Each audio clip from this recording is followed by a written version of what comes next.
So the final week of the Age of Revelation tie-ins has finally arrived, and man, I'm not gonna hold you. Kind of glad it's here. I am gonna continue the trajectory we've been going on lately. I'm gonna talk about these books very briefly, but I'm also gonna talk to a greater thing that is going on here and why I have issue with this event, such as it is. You know what? Why stand on ceremony? Let's talk about it. You can't see me, you Stevie, wondering how I reach more evolutions than Evie and make it look easy. To talk about everything we're going to talk about, that means we got to dive into Expatriate X-Men number 3, Undeadpool number 3, Cloak or Dagger number 3, and X-Vengers number 3. It's not that I haven't enjoyed any of these books. I think these books have largely been fine, but just some things that I've been kind of noodling around in my head for the past few weeks. Just some of it just doesn't sit right with me. And regardless of how much I may or may not enjoy any of these titles, which, I mean, I'll keep it a buck. There's very few of them I actually don't like. There's been 16 tie-ins. They've all been, I wouldn't say like the greatest things I've ever read, but they've not been like terrible reads. But to speak to the greater problem here is that Expatriate X-Men, which, I, under normal circumstances, generally love pretty much most of the things that Evel Ewing puts up, and this is one of those that, kind of similarly to some of the other stories that have come up in Age of Revelation, they just end. It speaks to, once again, something I talked about before, where I said that this is an event that desperately needed a core title. Like, all of these tie-ins, and they're all like, and pretty much every book in this event is a tie-in because there is no core title. All of these books are just things that are happening in the timeline of Age of Revelation. There's no actual story that's chronicling the direct happenings. So the whole premise that you set this whole thing up with doesn't really ever get explained. It's just kind of left to your own devices to figure out what's actually going on or what even matters. These are all just random occurrences, and not all of them, I actually dare say not really damn near any of them actually matter. Expatriate X-Men, while it is a nice follow-up to Amazing X-Men in so much that you get a little more of Darkchild as opposed to not getting any more Darkchild, and there is an explanation of why things are happening the way they're happening within the spectrum of Expatriate X-Men. Why was Melee having secret conversations with 3K, and more specifically, why it was weird that Darkchild was going after the Expatriate X-Men. A lot of that stuff is addressed, and we even get to find out a little bit more about Lyrebird and why he was important in the first place. And then it kind of all rushes towards an end that I feel it's almost undeserved, because we're introduced to a child that is supposed to be the child of Lyrebird that we're supposed to care about. And technically, I mean, I do care because children, I don't think children should be put in peril under any circumstances, but at the end of the day, child is placed in peril, thus I feel feelings. But it's one of those things that felt kind of cheap, because I was like, I feel like I should care more about this character, but I don't really know who this character is. They have not been properly introduced to me. So I have difficulty with that. And then going into the betrayal that Melee has perpetrated against the rest of the Expatriate X-Men, all in an effort to try and save Kitty Pryde, which, to be fair, Melee is correct to think that Kitty Pryde is alive. We know this because of the Book of Revelation series. We know that Kitty is still out there somewhere, but now she has become a disembodied ghost yet again, for a third time by the time you get to not even the end of that series, but just kind of right before. That's fine, dandy, whatever. But then the book ends, and it's just like, okay, all right, well, that's it. Move on to the next thing. Some of these books do kind of end on a down note. Expatriate X-Men is one of the few that actually ends on a high note, but even then, that high note, it doesn't matter in the end. It ultimately does not matter. I mean, yeah, Colossus stays behind with Darkchild, and we learn that Toad I believe that's Toad. It looks like Toad, but Toad apparently has a railway that he gifts to the expatriate X-Men, because of some family ties or whatever. And they, instead of being on a flotilla, they are now train pirates. That's the end of the story. And while technically we do see the expatriates again in Undeadpool, it's not for the reasons that some of you were probably hoping for. We knew, let's go ahead and jump over to that. We knew that Undeadpool was setting up, and as well as the expatriate X-Men, they were setting up a little bit of an interaction between each other, but that interaction isn't technically as strong as maybe they might have wanted you to believe that it was going to be. In expatriate X-Men, we were told that Deadpool did something. There was something going on with Deadpool, and there was a reason why him and the expatriate X-Men don't get jiggy with each other. And we get to this, and it's like, okay, it's finally revealed what it is. Deadpool basically screwed them over. I was thinking maybe he killed one of them, because, Axo is not around. But yeah, apparently it actually had more to do with just money. Like, he was supposed to go and take out Revelation. He was paid money to do so and ran with the money. That's basically what happened there. And then we discover that Kamala Khan gets bitten by Deadpool, which, we know that because of the nature of the X virus, Deadpool is now kind of more of a zombie-like creature. Whenever Deadpool takes too much damage, he basically starts reverting into this mindless, zombified type of, being. Basically just attacking, lunging at any and everything around him in an effort to try and consume an X gene, mutant flesh, so that he can calm himself down and go back to being his more normal Deadpool self. And we don't really get any ties up with that, or anything. It's not really specifically stated, what is ultimately going to happen to Kamala Khan by the time you get to the end of it. I actually think, honestly, I don't think it actually matters, if I'm keeping it a buck. If I'm keeping it a buck with you, I don't think it matters. Because by the time you get to the end of it, Kamala Khan seems alive and well. There were no ill effects of him biting her, because that's not the type of, well, yes, he is the Undeadpool and he acts like a zombie. There doesn't really seem to be any actual repercussions of him biting anybody, because he also bites the fuck out of Cable as well and seemingly kills him.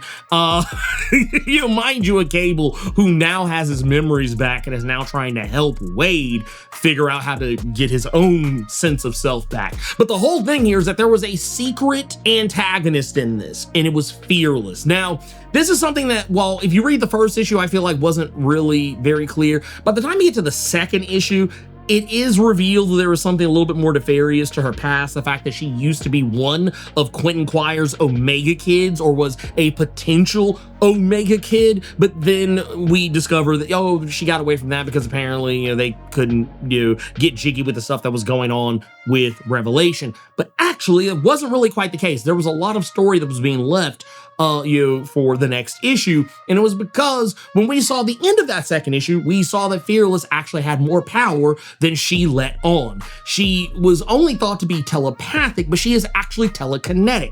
But that is not actually what was going on. What was going on is that she had increased the power of Cable, allowing him to regain control of himself, his power, and take back control over the techno-organic virus that he has lived with his entire life. That was what was happening.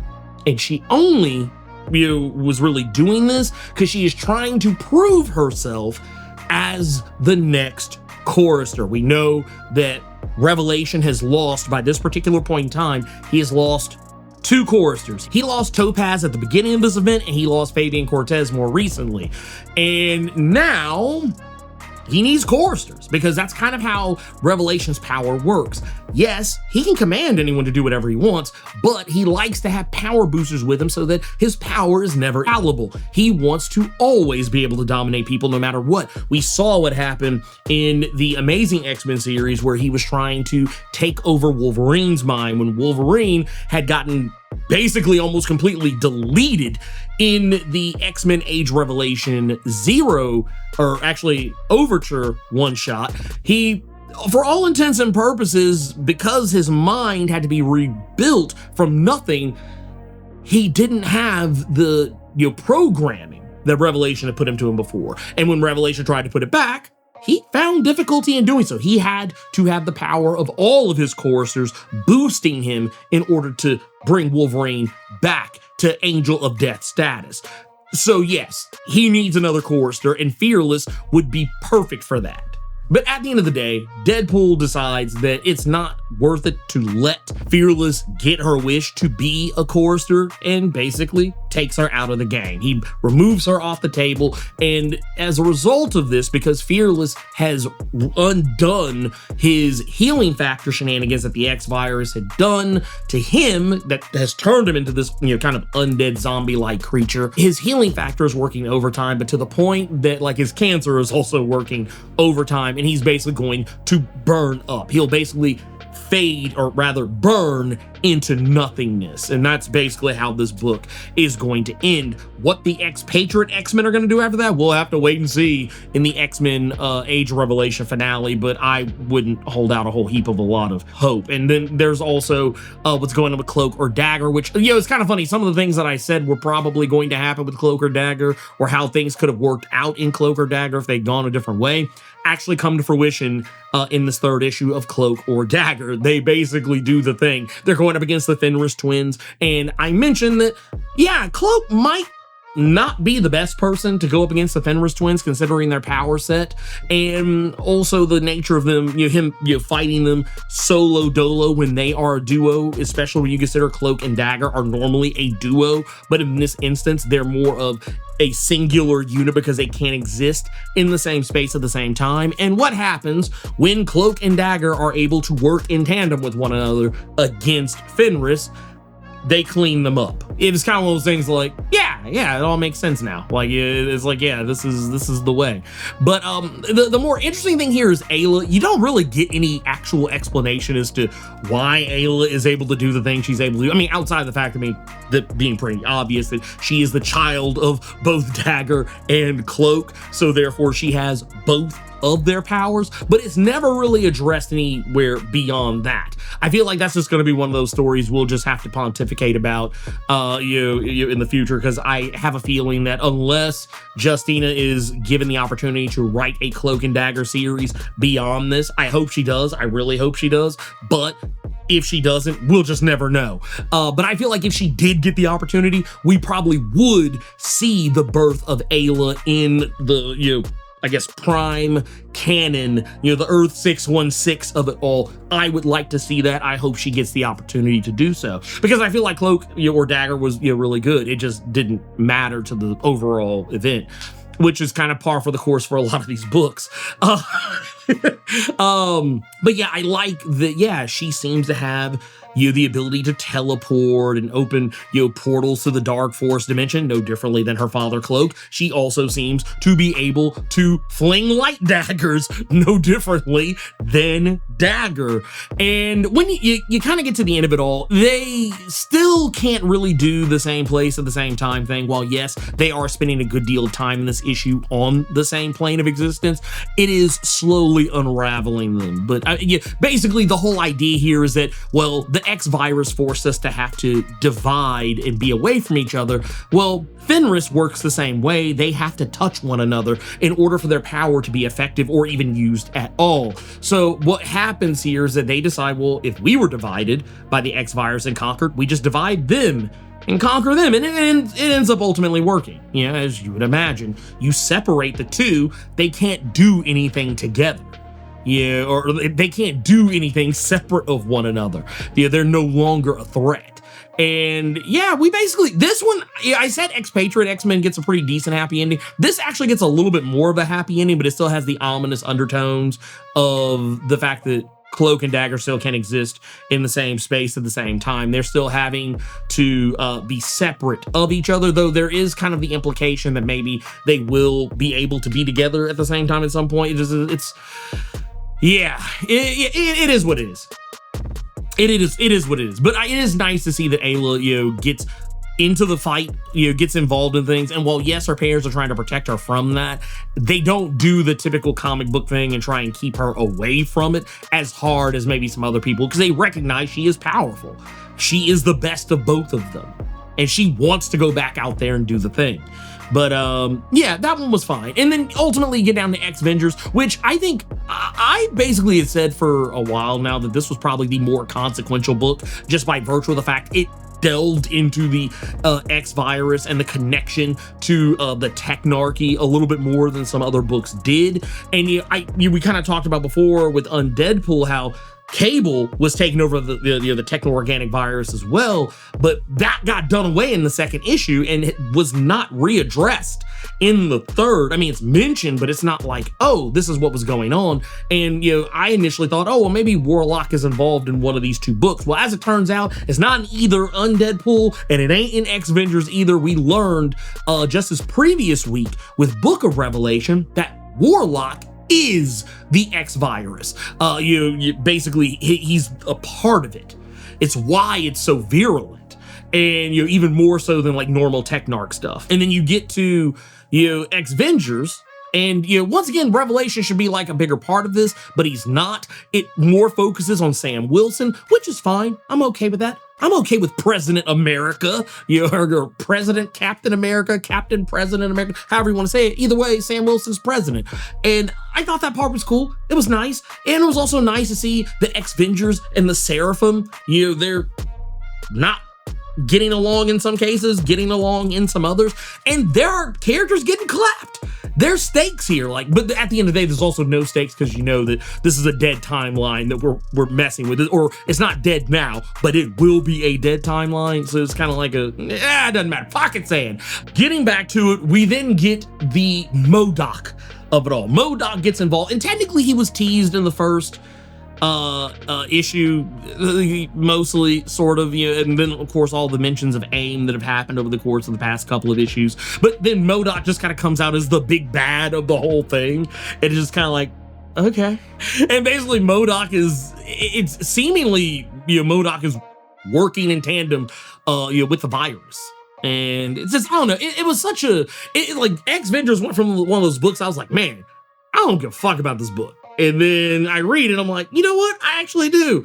And then it's like, man, I'm invested, and I get to that third issue, and I feel like Age of Revelation has done this a lot. You get to that third issue, and you're just like, huh. Okay. But no, this speaks to a bigger problem that's going on here, and it's that there is no direction with this event. This event is rudderless. It's rudderless. And it's sad. It's sad to say. And it's not just me being hyperbolic or paranoid or a conspiracy theorist or anything like that. I've gotten confirmation about this. It has no direction, and this is all just the ego of Tom Brevoort. This was my canary in the coal mine for Tom Brevoort. And this was when From the Ashes was announced, and I remember they were like, oh, hey, we're gonna have not one, not two, but 4 X-Men titles. I was like, okay. I was like, I can get jiggy with this, I think. But me being a longtime X-Men fan, I knew, well, there's gonna be more. They're gonna make more books. It's not just gonna be these 3 books. It's just gonna be the start. And then they revealed that there were going to be 6 more titles that were coming out behind and alongside those 3 core X-Men titles, those being Uncanny, Adjectiveless, and Exceptional X-Men. And then they're like, oh yeah, but you're also gonna get a Wolverine, you're gonna get a Phoenix, you're gonna get a Storm, you're gonna get an X-Force, you're gonna get an X-Factor. Oh, and NYX, that was the other one. So that was 9 titles total. I was like, dude, this is the 90s all over again, where we have like 50, 11, freaking titles. And then he kept wanting to do like crossovers. He's like, hey, we gotta have a crossover. We gotta have a crossover ever so often. And it's like, okay, well, I don't think most people remember that we had Raid on Greymalkin, which was kind of a mini crossover. And then we had X-Manhunt and we had Age of Revelation all within the same year. I know a lot of people might have forgotten about X-Manhunt or think that it happened a year ago. No, actually, Raid on Greymalkin came out earlier this year. That X-Manhunt kind of leading into the summer, and then we have this here, Age of Revelation. And I'm like, dude, can we not just get inundated with event after event after event after event after event? I just really would like it if we didn't. Well, maybe let some of these stories breathe, because I feel like a lot of these events were actually putting better storylines on pause. As I said earlier, that Age of Revelation is putting a lot of good stories on pause. Well, X-Manhunt did the same thing. It put a whole Storm story arc on pause. It put a whole Uncanny X-Men storyline on, like, pretty much any book that was running, it was on pause. It's like, okay, yeah, that's cool. Back to this shit over here. And it's like, no, I don't like that. I don't like that. And I know what people are probably thinking. They're like, oh, you don't like it. Why are you talking about it? I'm talking about it because I don't like it. Generally, when I'm happy with something, I'm quiet. I'm generally pretty quiet. Well, that's a lie. I do talk about things when I'm happy about them. But like, you're not going to hear me complaining very much when I'm pleased with something. And I think it's become pretty obvious I'm not pleased with Age of Revelation. And I don't want anyone to think that, like, because I know some people are thinking like, oh, is Ernie turning heel? You know, they've taken his plaque and his portrait down at the Marvel Comics office. So is he running to DC? No. Because DC has its own set of problems right now. While I have a lot more favorable things to say about them at the moment, I would like to remind people that DC KO is a thing. But that said, I think that when it comes to output, DC has had the better output as of late. And some of you might remember, a lot of people like to think of me as a Marvel shill, but I actually direct you to go back to the early beginnings of this channel. This was originally a channel that talked mostly about Batman. Like, I got my major start talking about Dark Knight's Metal and all of the DC shenanigans that spilled out of that, until eventually I got tired of talking about Batman because it was getting old and I started talking more about other stuff. But that's another story. Speaking of other stories, I actually do want to say, I want to give the gift. I want to give you guys the gift, and I hope you accept this gift. But if you go on Global Comics right now, I would normally tell you use my promo code GCX Blerd Without Fear, so that you can get $10 off your 1-year membership, and which I think is a great thing. Actually, would be a fantastic. I think it would be a fantastic thing.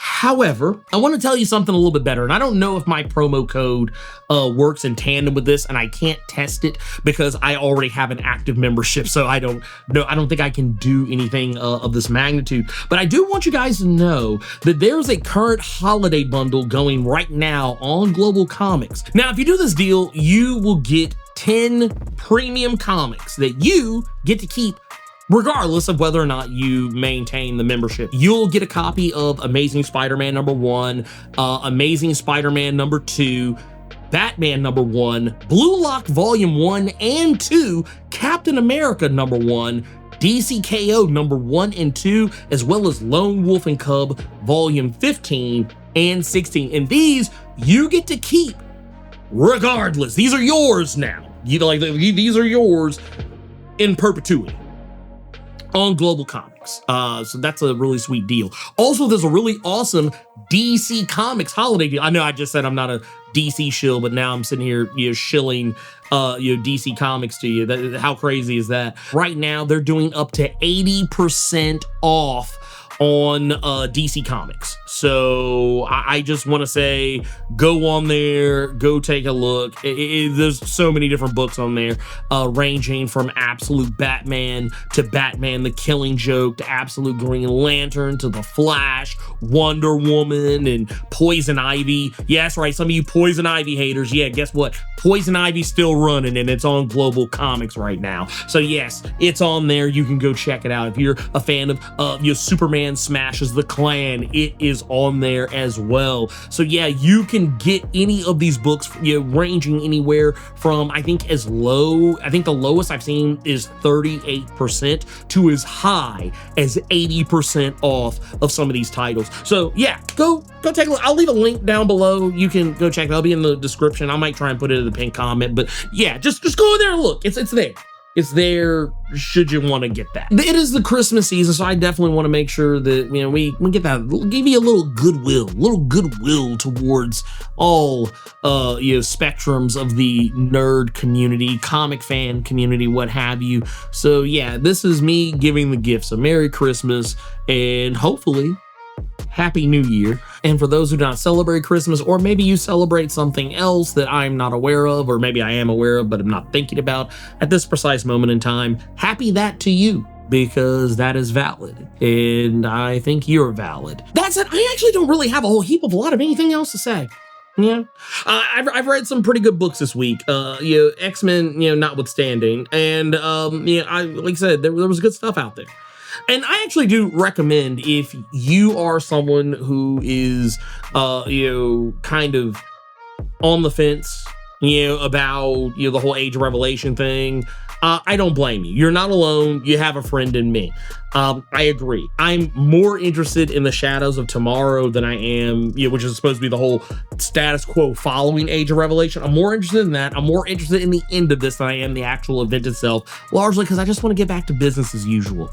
Crossovers usually just muddy the water a lot of the time. This should have just been a story arc in Jed MacKay's Adjectiveless X-Men. They should not have involved any of the other books in this, at least not to the degree that they have. This should not have been a line-wide crossover. This should have just been an arc, similar as they did with Raid on Greymalkin, because they're obviously not willing to commit to the story as much. And I think I said this before, there's only like 4 issues of this whole thing that are actually worth your time to read, and if you really want some meaningful shit. So I'll just go ahead and say it right now, for anyone that is curious how I feel about this current crop of the Age of Revelation, because I haven't really said whether I think any of these books are essential, not essential, whatever, kind of essential, whatever.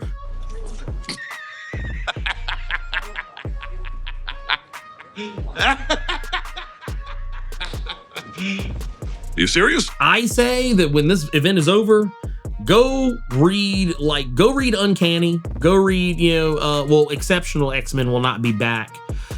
After this, it'll be called X-Men United. Go read that. Go read Adjectiveless X-Men. Go read any of the other X books that you may or may not enjoy. I don't know, but this right here, Age of Revelation, this ain't it. Anyway, we out of here. Peace out.